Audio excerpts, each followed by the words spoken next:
Exodus chapter 10. And the Lord said unto Moses, Go in unto Pharaoh, for I have hardened his heart and the heart of his servants, that I might show these my signs before him, and that thou mayest tell in the ears of thy son, and of thy son's son, what things I have wrought in Egypt, and my signs which I have done among them, that ye may know how that I am the Lord. And Moses and Aaron came in unto Pharaoh, and said unto him, Thus saith the Lord God of the Hebrews, How long wilt thou refuse to humble thyself before me? Let my people go, that they may serve me. Else, if thou refuse to let my people go, behold, tomorrow will I bring the locusts into thy coast, and they shall cover the face of the earth, that one cannot be able to see the earth. And they shall eat the residue of that which is escaped, which remaineth unto you from the hail, and shall eat every tree which groweth for you out of the field. And they shall fill thy houses, and the houses of all thy servants, and the houses of all the Egyptians, which neither thy fathers nor thy fathers' fathers have seen, since the day that they were upon the earth unto this day. And he turned himself and went out from Pharaoh. And Pharaoh's servants said unto him, How long shall this man be a snare to us? Let the men go, that they may serve the Lord their God. Knowest thou not yet that Egypt is destroyed? And Moses and Aaron were brought again unto Pharaoh, and he said unto them, Go, serve the Lord your God. But who are they that shall go? And Moses said, We will go with our young and with our old, with our sons and with our daughters, with our flocks and with our herds will we go, for we must hold a feast unto the Lord. And he said unto them, Let the Lord be so with you, as I will let you go. And your little ones, look to it, for evil is before you. Not so. Go now, ye that are men, and serve the Lord, for that ye did desire. And they were driven out from Pharaoh's presence.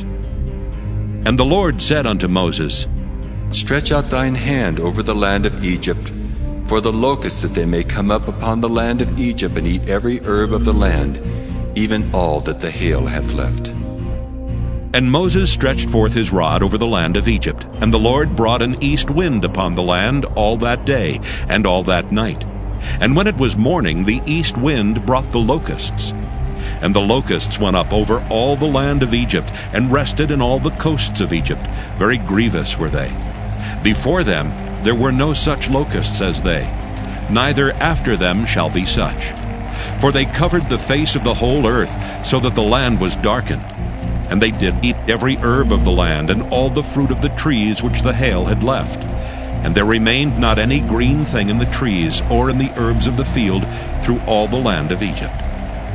Then Pharaoh called for Moses and Aaron in haste, and he said, I have sinned against the Lord your God, and against you. Now therefore forgive, I pray thee, my sin only this once, and entreat the Lord your God, that he may take away from me this death only. And he went out from Pharaoh, and entreated the Lord.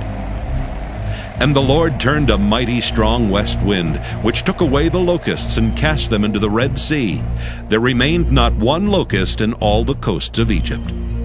But the Lord hardened Pharaoh's heart, so that he would not let the children of Israel go. And the Lord said unto Moses, Stretch out thine hand toward heaven, that there may be darkness over the land of Egypt, even darkness which may be felt. And Moses stretched forth his hand toward heaven, and there was a thick darkness in all the land of Egypt 3 days. They saw not one another, neither rose any from his place for 3 days. But all the children of Israel had light in their dwellings. And Pharaoh called unto Moses, and said, Go ye, serve the Lord, only let your flocks and your herds be stayed. Let your little ones also go with you. And Moses said, Thou must give us also sacrifices and burnt offerings, that we may sacrifice unto the Lord our God. Our cattle also shall go with us. There shall not an hoof be left behind. For thereof must we take to serve the Lord our God. And we know not with what we must serve the Lord until we come thither. But the Lord hardened Pharaoh's heart, and he would not let them go. And Pharaoh said unto him, Get thee from me! Take heed to thyself, see my face no more, for in that day thou seest my face, thou shalt die. And Moses said, Thou hast spoken well. I will see thy face again no more.